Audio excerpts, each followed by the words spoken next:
Okay, thank you, Sanaya. Good afternoon, ladies and gentlemen, and welcome, panelists. Good to have you here.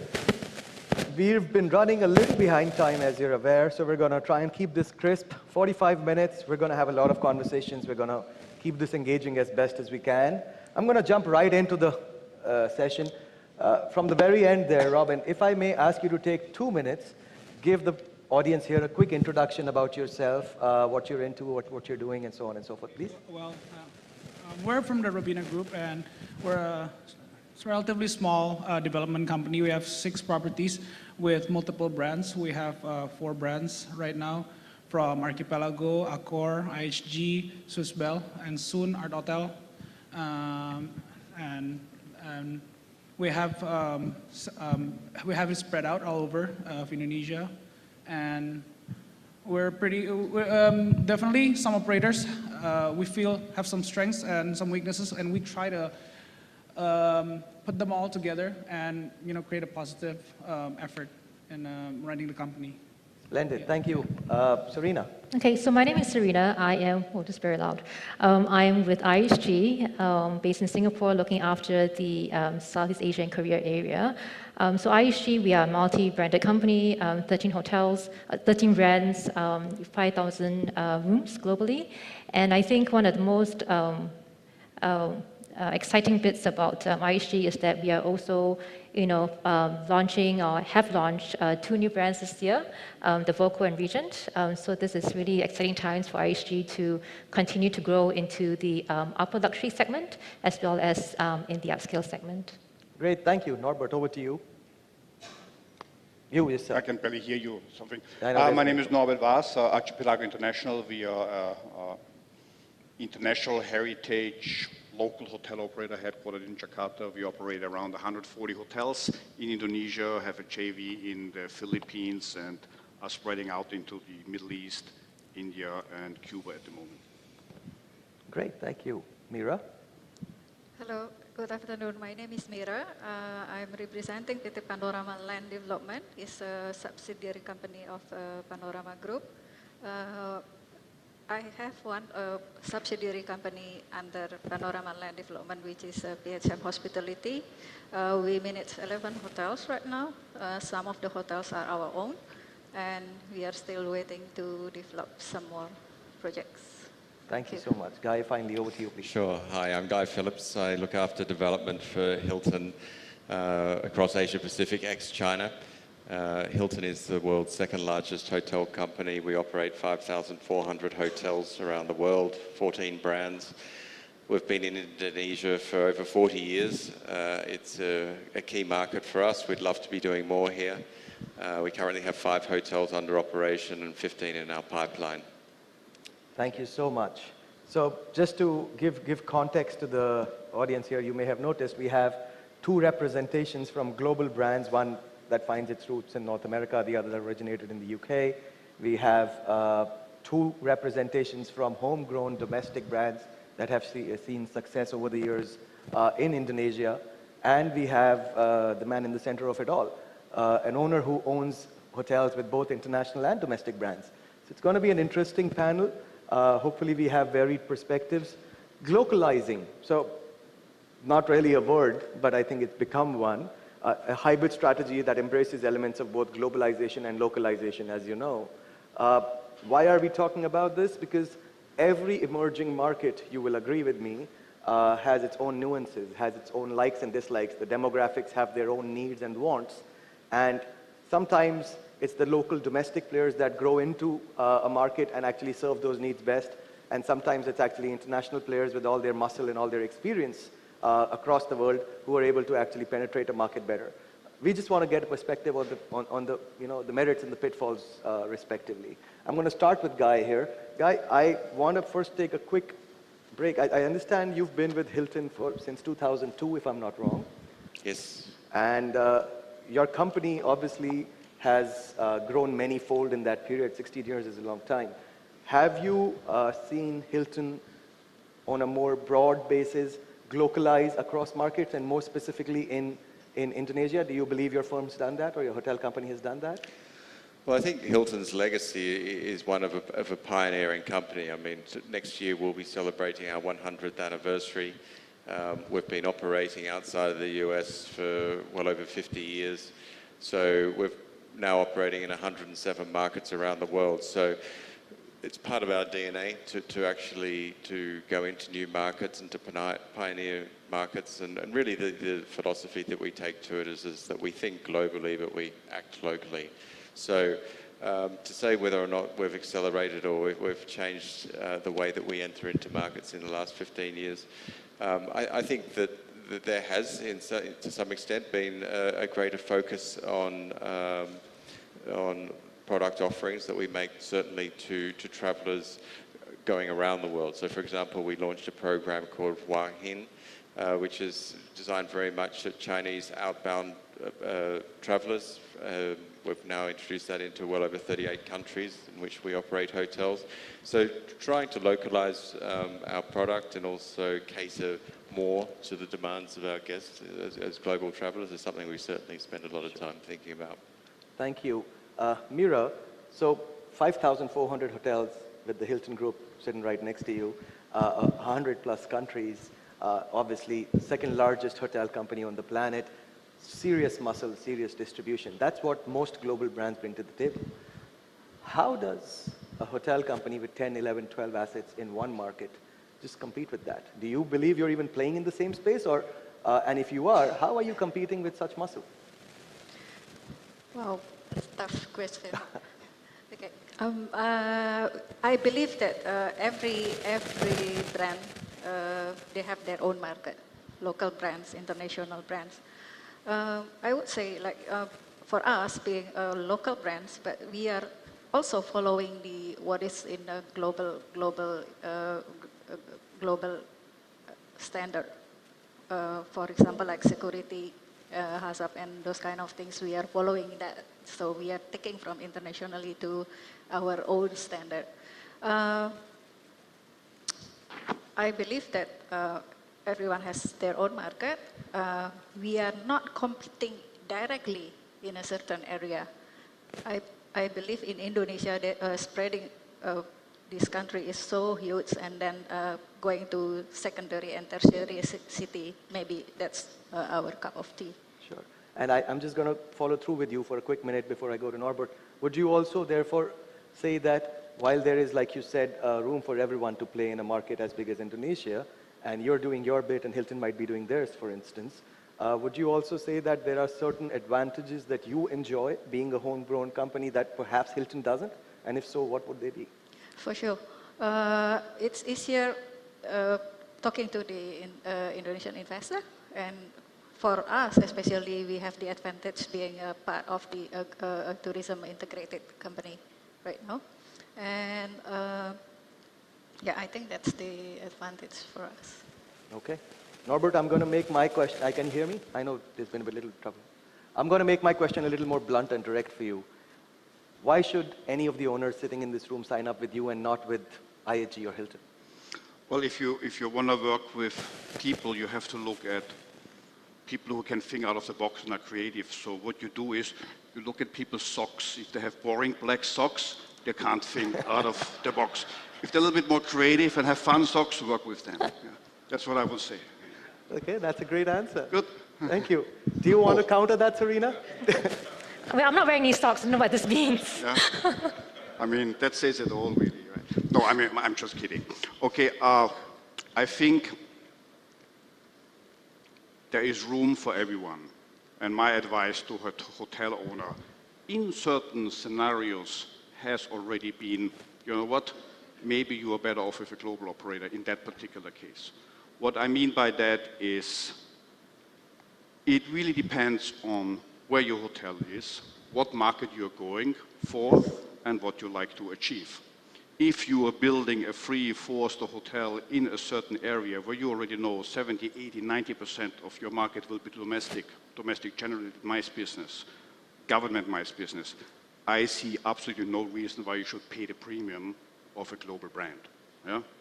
If you're having a multi-billion-dollar mixed-use development in downtown Mega Kuningan, and you're trying to put the hotel into a REIT, and you have an exit strategy already like that, you might be better off with a global brand.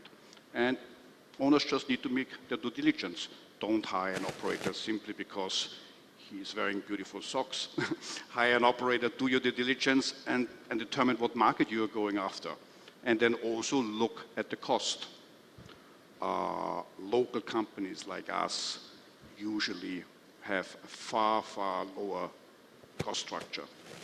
Distribution cost, fee structure, operating cost.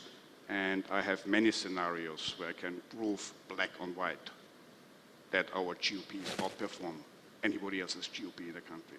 So we're very confident we can deliver. Yeah, and I think some of that is amply visible in your success over the last 20 plus years in this country. Thank you. Serena, I'm going to ask you a two-part question. So one, I would like you to share with the audience how IHG is really glocalizing from an Indonesia standpoint, if that's what you're doing. And two, if you have, if I asked you to draw a comparison with your previous organizations, I understand you worked with Marriott and Starwood in the past. Do you believe they do the same? I know you can't speak on their behalf anymore, but given that you've actually worked across these companies, do you believe Marriott, Starwood, IHG are actually doing things to glocalize and service the needs of not just the local guest, but also the local owner? Mm-hmm. Okay, so sort of to your first question, so I think that, in the Indonesia context, I think one of the things that IHG has also acknowledged is that, as we get bigger, we also need to continue to be nimble to the market requirements, to be nimble towards our customers and our owners. So what we've done also is that, as of earlier this year, we have split into, business units to allow on-the-ground decisions to be made in a much quicker way to conform to the local requirements. So in the case of Indonesia, we have teams on the ground here in Jakarta, and the office in Singapore is also the business unit which Indonesia sits in, and having people on the ground to be able to really react to the changes that needs to be done in order for our brands and our hotels to remain competitive. So this was a big step that IHG has done to really meet the requirements of an ever-growing company and to be smart in terms of how we react to the local requirements. In respect of Indonesia specifically, I think there are three things which we always look at, across, again, actually across our entire portfolio. It's really in terms of the people, in terms of the culture, and in terms of, product, service, culture. These are the three things that we look at. So from a product perspective, understanding really, for example, in terms of F&B, catering to local taste is something that we feel is very important, which we have done. And again, our brands are from Express all the way up to Regent, right, up to the upper luxury. So the extent of localization also depends on the brand that we're looking at. In terms of service and in terms of culture, again, focusing on local talent. Indonesia has a very special way of service and etiquette as well, and also inculcating our service staff to be able to show that Indonesian hospitality, so that once you enter into the doors of an IHG hotel, that you're able to feel that you are in Indonesia, and also from the whole design element of the hotel to also be able to feature that level of attention, so that you know that you are in Indonesia and you're in this lovely country, and you embrace the local culture. So that's something that IHG is, very focused on. And again, as our brands evolved, whether it's the Kimpton brand or whether it's the Voco brand or the Regent, the InterContinental, these brands again have the ability to even flex even more in terms of local customization. So that's your first question. Now your second question is a bit more, I need to be careful what I say about this, but I think that, so I don't know whether you know, but I've, in my previous life, I was, 20 years with Starwood Marriott. And I think that for all of the international brands, like Hilton and like, I think all of us are aware that we need to do it. The question is really how, I think there are a few things, right? One is to listen as to what the consumers and what your owners are saying. And two is also to be willing, right, to think about brand standards and go like, do I really need this? Does this really make sense in this context? And having that whole curiosity and the willingness to challenge. So in IHG, I think we're all about that, and I think that having the whole business unit much closer to Indonesia also helps in terms of how you relate to your owners, in terms of understanding the culture, understanding how they make decisions, understanding the consumer. And I think that it's always, listening and always wanting to challenge, and really thinking at the end of the day, it is a business for the owner, right? It has to make sense for the owner. So it's something that you have to sort of balance, right, between the efficiency, the cost element, as well as really what is the brand all about and how can we fit these two together and create this product that we're all happy with. Sure. So let's go talk to the owner. Interesting to have you on our panel here because, as I stated earlier, ladies and gentlemen, Robin actually owns multiple hotels, and one of them is managed by IHG, and the other one's managed by, I think more than one's managed by Archipelago. Is that correct? Would love to just let you have an open stage. Why don't you share with us your broad perspective on, you want to do a report card of the two of them right here? It's up to you. Tell us who's doing better. Stage is yours. Okay, well, sure. Okay, to answer your question, as an owner, you really have to know where the area of the property is, and you have to understand what that property needs. Sometimes it's much easier to like take a local brand and put it there, and then you know that this is gonna work. This is enough for that market. You don't need a higher end brand. But for some other areas, if you think, oh, this area, this property can definitely use a name brand, then you can definitely use it there. But of course, each hotel has its benefits. Local brands is much cheaper, but international brand can usually bring something new to the table that you haven't, you're not aware of, and of course you learn something new from that. Overall, I'm pretty happy using all these brands, but definitely we've had to do some adjustments to accommodate the guests and some guest comments because they're not used to, sometimes they're not used to the brand standards. For example, they like to be serviced in the hotels, and most local people, they love to be serviced, but we have to explain to them, hey, this is not that style, So, but we've made some adjustments and try to accommodate everyone to make everyone happy. Things like that. Okay, thank you. I'm going to come back to you now, Guy. Just the Hilton Group has been in this country, as you said, for a long, long time. However, if I'm not wrong, the scale somehow just did not come through. Would you want to just share some thoughts on what really happened? Why isn't Hilton growing here the way, say, for example, Accor is? Yeah, I mean, there's a lot of history to it, and the simplest part of that is effectively that we as a company up until 2006 essentially only had two brands that we could operate internationally, which was Hilton and Conrad. And going back to our first entry into the market, in order to secure 3 hotels in strategic locations, we'd basically given away the country. Somebody in their wisdom did that at that point in time. So fast forward, that problem no longer exists for us. We've got more brands to play with. We're being thoughtful about the way that we deploy the brands in the market. So we do have 14 brands, but at the moment we're really looking to focus on 5 or 6 of those brands in Indonesia. And, that very much goes to the economics of the deals. And I think that actually is really core to the discussion here. It's really, glocalizing is one thing. I think that the character of the people that we employ that comes out in the way that we operate our hotels really provides the identity of where we are. And obviously we put into the design aspect of our hotels an element of local flavor. But, the warmth of the Indonesian people that service our guests is really what defines it. So then it comes down to which category of hotel is efficient in the marketplaces, and domestic companies able to offer that more effectively at certain price levels within the market. So we have been focusing on the higher end of the market, obviously, with our luxury and upscale brands, but here in Jakarta we've got a fantastic upscale hotel with our DoubleTree, and we'd love to do more DoubleTrees in the country. And we're also looking, obviously, at mid-scale with Hilton Garden Inn. I'm going to do a follow-through with you, if you don't mind. I was thinking, the budget economy and limited service hotels, so to speak, at least in the established branded space, come somewhat template driven. So that at least the product does not have a whole lot of room for alteration.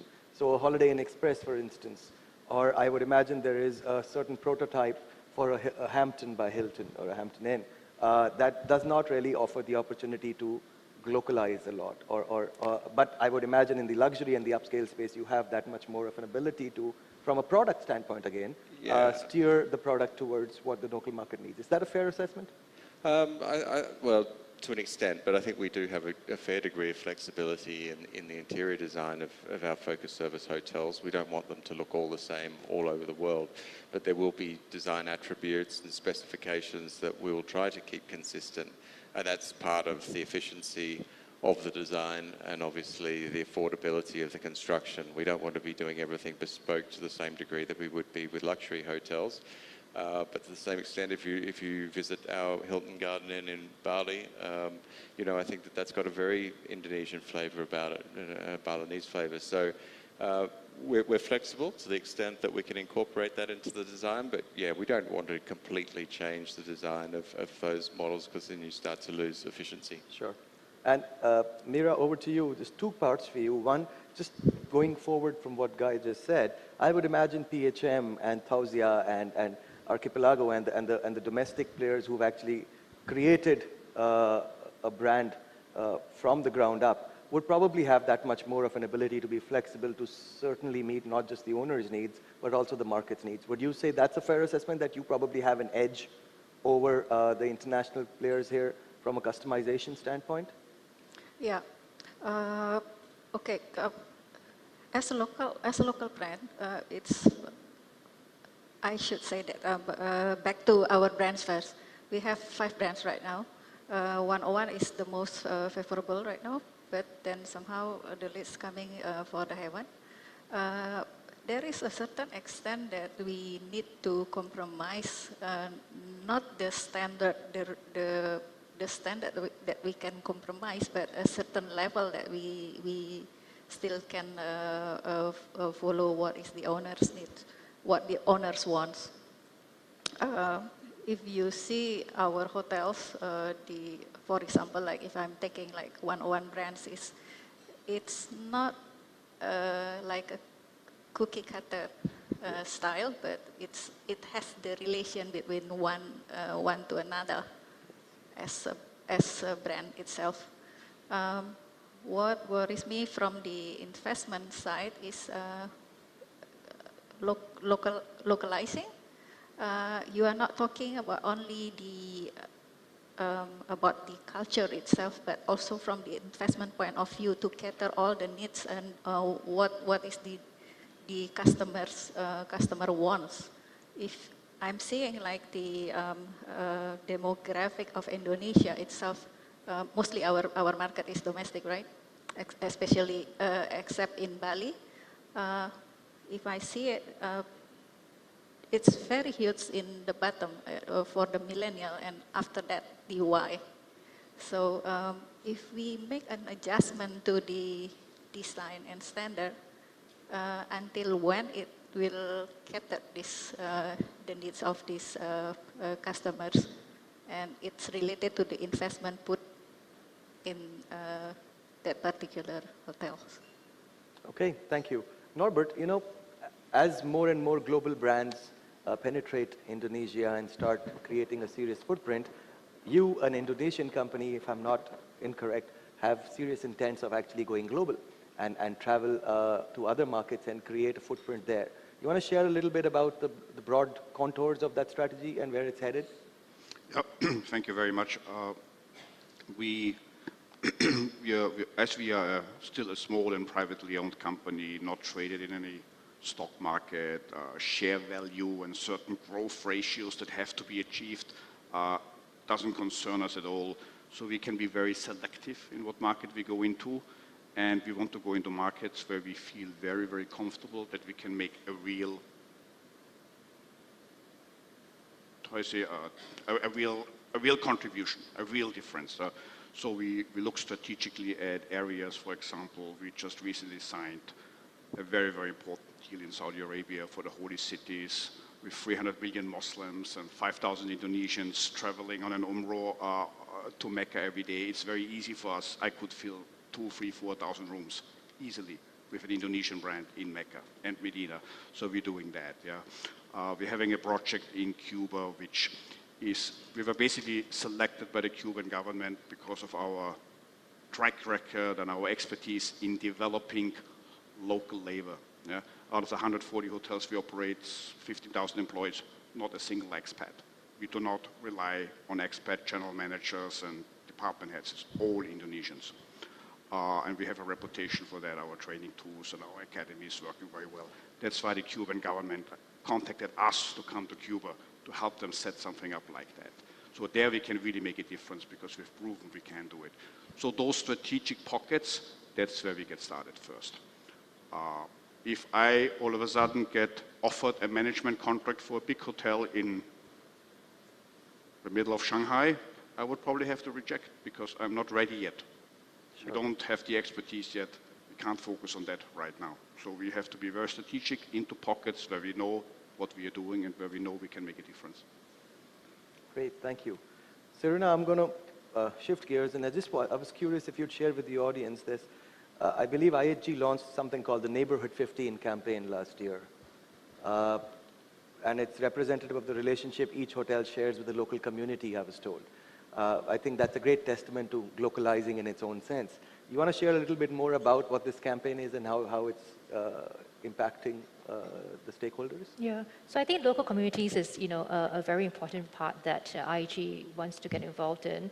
When we enter into a market, we want to be seen as a player who is in there for the long term, and someone in a company that interacts with the local community and gives back to the local community. And so each hotel, has the ability to choose, the sponsor, and to work towards that, whether it's through, a home or, so it's really up to each hotel to do that. I mean, even on the corporate level as well. On the corporate level, we also are also reaching out at the corporate level to be able to give back. And this is something that we also explain to our owners about, right? Because I think that as an international brand, we also have a responsibility to also upgrade the local community. And so we also discuss with our owners as to how we can partner and how together we can, again, show that we're here for the long term together, and also to work, with the various charities to, again, create that sort of local community. So that's very, very important. And I think that owners also appreciate that mindset in the sense is that we're not here to go, we're here to stay, which I think is important. Sure. Great, thank you. Robin, I would want you to try and give this some thought and share with us. It probably benefits everybody on the stage and probably a lot of people in the audience. If I asked you to give me 3 things you look for, 3 criteria that you look at when you choose a brand to manage a hotel, domestic, international, whatever the case may be, what would those 3 things be? And if there's more than 3, please feel free to share them. The 3 things that we look for, for sure profits. We're looking for a company that can fit best in our property and make it profitable. We're looking for a company that really understands the market in that area. For example, like if we have a 90% segment of locals, they cannot force their way to push like, hey, push this Western menu. They have to understand that, hey, this is a 90% segment Indonesian market. You have to understand what these people like to eat. So first is like profitability, understanding the market, and of course pushing down the cost and in terms of building a very good product with, but saving costs for the operation, for the food and everything. And also a company that is also very good at communicating, because a lot of problems that are unsolved is because lack of communication, and we've had some problems with some hotel groups that don't communicate well. So we look for people operators who can listen, who can understand, and compromise, and together find a solution. So those are the basic 4 things that we look for. And also in this new media age, it's important for operators that understand the new age of digital, like creating video content, creating, understanding the local content, like influencers and all of that. But these things, you cannot, for the cool factor, you can't really buy cool factor. You can't buy cool. You have to make it, build it slowly yourself, Robin, are you always this kind to your operators? You're sounding like you have nothing that they are doing wrong at all. I know I'm pushing you on this, but okay, what do they do wrong? What can they do better? What can the brands do better? As an owner, I'm sure you couldn't brands do better. For me, I think definitely for an owner, I think I would want more support, definitely some better communication for them to listen, understand the problem, and try to resolve it together from both sides. But of course, I understand that there are some problems from that side, some problem from my side. But at the end of the day, we want to try to resolve it as quickly and as easily as possible. But definitely, both sides have to get together and understand it, and then offer solutions that best caters to the problem. Great. Yeah. I reiterate, you're a very nice owner. Guy, let's go over to you. You mentioned you have 14 brands under your umbrella. I just wanted to get your views on which of these brands may have the best potential to glocalize, so to speak. I mean, lifestyle brands or some of the newer brands that you've launched in recent years, do you think they are probably more better suited for markets like Bali and Lombok and emerging destinations across Indonesia where you need a serious degree of customization and probably embracing the local market far more than I would say perhaps a DoubleTree by Hilton could? Again, certainly there's a lot more bespoke design, and we could contemplate those sorts of things with our luxury brands or our lifestyle brands. But sort of come back to the market and how it works. And if you look at our hotel in Jakarta today, over 60% of our business is domestic. So, it's already catering largely, or to the majority of our customers are domestic. So I think we've got application for that across the brands. And, it again comes back to putting the right product in and then having local staff operating our hotels. This is a people business that we're in, and that largely defines what we do. Obviously, we're supporting that with our training programs and menus that we have in hotels and so forth. But from the day-to-day aspect of operating the hotels, I think that's just embedded into what we do, regardless of which brand or which segment of the market that we're looking at. Fair enough. So I'm going to just stay with you for a moment. Let me ask you a different question. In all these years that you've been here, you've obviously also had some learnings, I would imagine, from the domestic players, from the archipelagos of the world. Would you say that, is there a way for you to quantify or enumerate what are some of the things you believe that the local players do far better than maybe a Hilton can and can learn from?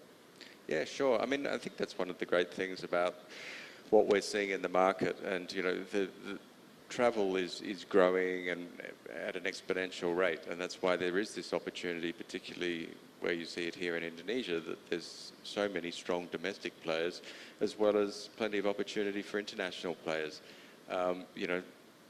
Proliferation of cheap airfares and more points of contact that people can enter the country and travel across, greater domestic travel, that just represents opportunity for everybody. And one of the reasons we haven't deployed our economy brands at this point in time is that just we haven't been able to get the cost model to work well.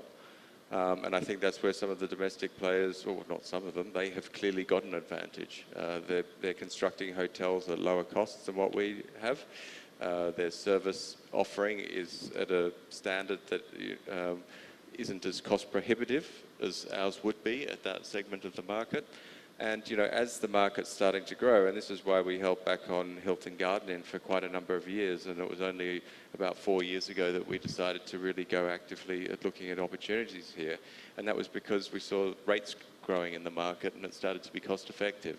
So I think in time there will definitely be opportunities for us, but we understand that at the level that a lot of the domestic operators have had success, we don't have exactly the right brand to offer for that. So you know, we'll certainly learn from them when we deploy a brand at that level in the market, because they've got years of experience and they've done a great job and very, very effectively. But up until now, we just haven't had the right brand. Sure. Thank you. Mira, over to you. I would love for you to share with the audience a little bit about PHM's future strategy or your plans for the future. You, if I'm not wrong, you have 11 assets today, 8 of which are owned, operated, and then there's some managed assets. And I see Park Booties in the audience, and I asked the same question to Norbert. I'm going to now let you take a stab at it. Where are you headed? What's the growth strategy? The growth strategy is we are entering to the secondary and tertiary city based on cluster. So it will be easier for us to operate in based on cluster. Actually, in the last, and as I said, that Indonesia is really huge. To control operations, you need certain tools. We cannot run from technology. So in the last 2 years, we have a lot of effort to inject and control our operation through technology, even from the mobile phones. As what Manaf said in the morning, that who fast, that they can win, right? And that's what we are doing right now, and also strengthening several our brands. Like for example, like we also doing strengthening on our brand Spree right now. It's still catered a very niche market in Bali. We have that hotel built in the server community, and the design, everything is compromising the needs of the servers. But Indonesia is huge, and a lot of exotic destination that we are still can enter with that brands too. Okay, thank you. Okay, I'm going to make this a little bit of fun, Norbert. Hypothetical scenario. If you were ever to partner with an international hotel chain, merger, alliance, joint venture, I don't know, soft branding, whatever, and had to choose between Hilton and IHG, which one and why?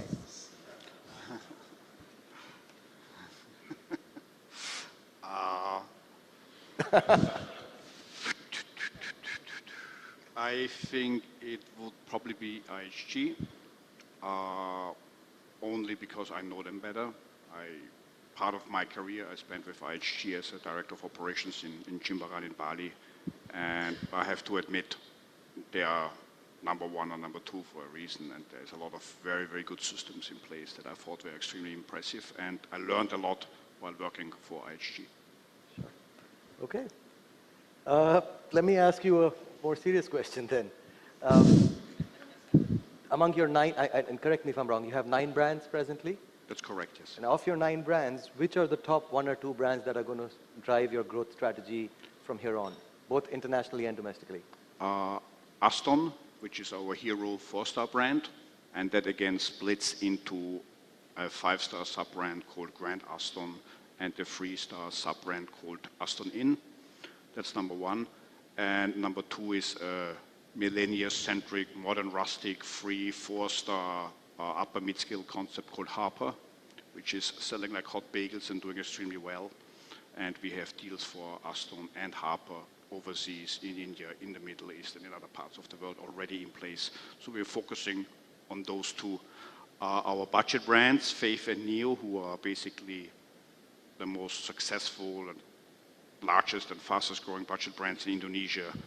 Our focus for that is to continue growing in Indonesia. There's a lot of opportunities still. Those are like cash cows, printing machines, 4 years, 4.5 years ROIs, 60 to 70% GOPs. Nobody is even close to that. And we have another 40 or 50 in the pipeline, and we're spreading this also now into the Philippines and into the Malaysia. All markets where you have a fast-growing domestic middle class. That's where we're focusing on for Faith and Neo. Okay, thank you, sir. Thank you. Serena, over to you. I want to share a couple of data points with you. I was just Googling this morning, and on TripAdvisor, the top 10 properties, when I looked for Bali or when I looked for Jakarta, I looked for Surabaya, I looked at 4 or 5 different markets. In most markets, the top 10 listed properties were actually not international brands. Jakarta being the exception where it was mostly international brands. Another data point I caught on to a speech from earlier today, I believe it was either Tony or Jesper, who I don't remember which one, mentioned that I think there's a 50-50 ratio in domestic and international branded presence in Indonesia presently, which means that half the operating hotels or operating rooms in Indonesia right now are homegrown brands, organized players. I'm not talking about the mom and pops per se. I guess what I'm trying to tell you is that there is a fairly strong penetration and hold that the domestic players have on the Indonesian market. Do you find that to be a challenge, or do you think that, like Guy said earlier, that there's enough space for everybody here? Because I'm not sure if I agree. Mm-hmm. I think ultimately, you know, when ISG, when we look at each individual project, it's very important, you know, that it has to be commercially viable, you know, in terms of, you know, the right brand for the, you know, for the right brand and right location, right? And that's very critical in terms of making sure that it is viable. I think that, you know, our growth strategy is to, you know, we have, you know, 20 hotels, you know, currently in Indonesia. You know, we are opening, you know, the InterContinental here in Jakarta very soon. We're opening the Hilton in Bali very soon. You know, so we see a lot of traction in terms of growth. And so in terms of whether we feel that, you know, we're not gaining market share, I don't believe that is the case, because I think that there is room to play. I mean, Indonesia is a very diverse, deep market. And within Jakarta, within Bali itself, right, there's so many different niche locations and niche sort of market segmentation that one can go into. So it's really just looking for that opportunity that fits, you know, our brands and focusing on those, right? I mean, the other thing, you know, also to take note of is that, you know, she has realized that, you know, we are missing out on the conversion, in the conversion segment. And so, you know, we have launched a new brand vocal. So we are also very proactive in terms of monitoring the markets. We are nimble in terms of, you know, creating products that would allow us to increase market share. But, you know, I think that in Indonesia, there is enough depth, you know, for, you know, local and international players, you know, to be able to compete in a very healthy manner. And again, at the end of the day, is for our consumers, right, to be able to have the experience, okay, which is very critical. Good. We've got a minute left. I'm going to ask for one-word answers. I'm going to start from you, Pak Robin. Just agree or disagree. That's all you need to say, right? And I'm just going to quickly ask. Consistency is more important than adaptation. Agree or disagree? Disagree. Disagree. Guy, glocalization calls for some sort of unbranding. And the word I'm using is unbranding. Agree, disagree? What does unbranding mean? Is that a... Moving, well, we could rephrase it. Unbranding could mean moving away from brand standards. It requires flexibility from brand standards, for sure. Okay. Mira, glocalization is easier to achieve via M&A than through organic growth. Well, Agree, disagree? agree. Agree? Agree. Yeah, I would think so too. Norbert, glocalization as adopted by many hotel chains is all about appearances, uniforms, F&B, offering, decors. It's not really a deep-rooted value. Not really It's not really a deep-rooted value. It's more about appearances. I disagree. You do disagree. Serena, international hotel chains develop better cross-cultural leaders than domestic hotel chains. Agree.